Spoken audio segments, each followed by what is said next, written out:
À la recherche du temps perdu, Sodome et Gomorrhe, page 232. Malgré la difficulté qu'il y avait pour un client à aller dans des chambres de courrière, et réciproquement, je m'étais très vite lié d'une amitié très vive, quoique très pure, avec ces deux jeunes personnes, mademoiselle Marie Gineste et madame Céleste Albaret. Nés au pied des hautes montagnes du centre de la France, au bord de ruisseaux et de torrents, l'eau passait même sous leur maison de famille où tournait un moulin et qui avait été dévasté plusieurs fois par l'inondation. Elle semblait en avoir gardé la nature. Marie Gineste était plus régulièrement rapide et saccadée, Céleste Albaret plus molle et languissante, étalée comme un lac, mais avec de terribles retours de bouillonnement, où sa fureur rappelait le danger des crues et des tourbillons liquides qui entraînaient tout, saccagent tout. Elle venait souvent le matin me voir, quand j'étais encore couché.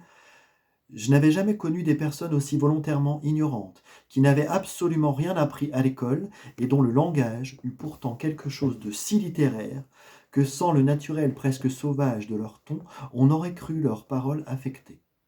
Avec une familiarité que je ne retouche pas, malgré les éloges, qui ne sont pas ici pour me louer, mais pour louer le génie étrange de Céleste, et les critiques, également faux mais très sincères, que ses propos semblent comporter à mon égard, tandis que je trempais des croissants dans mon lait, Céleste me disait « Ô petit diable noir aux cheveux de jais, ô profonde malice, je ne sais pas à quoi pensait votre mère quand elle vous a fait, car vous avez tout d'un oiseau.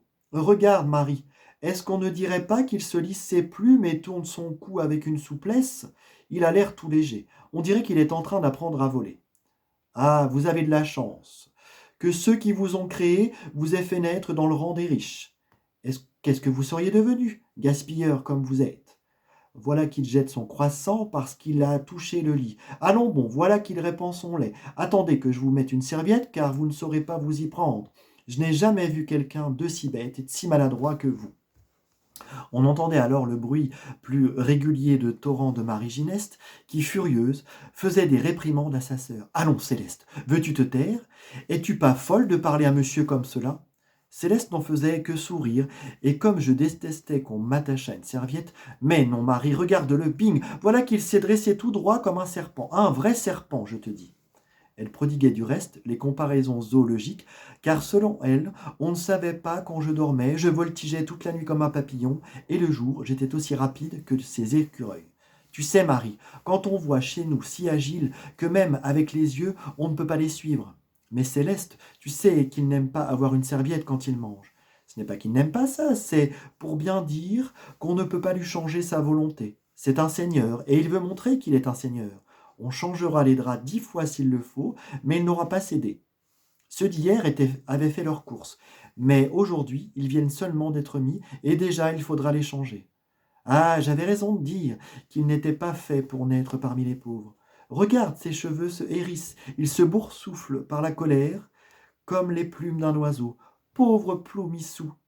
Ici, ce n'était pas seulement Marie qui protestait, mais moi, car je ne me sentais pas seigneur du tout. Mais Céleste ne croyait jamais à la sincérité de ma modestie, et me coupant la parole, ah, sac à ficelle, ah, douceur, ah, perfidie, rusée entre les rusés, rosse des rosses, ah, Molière. C'était le seul nom d'écrivain qu'elle connut, mais elle me l'appliquait, entendant par là quelqu'un qui serait capable à la fois de composer des pièces et de les jouer.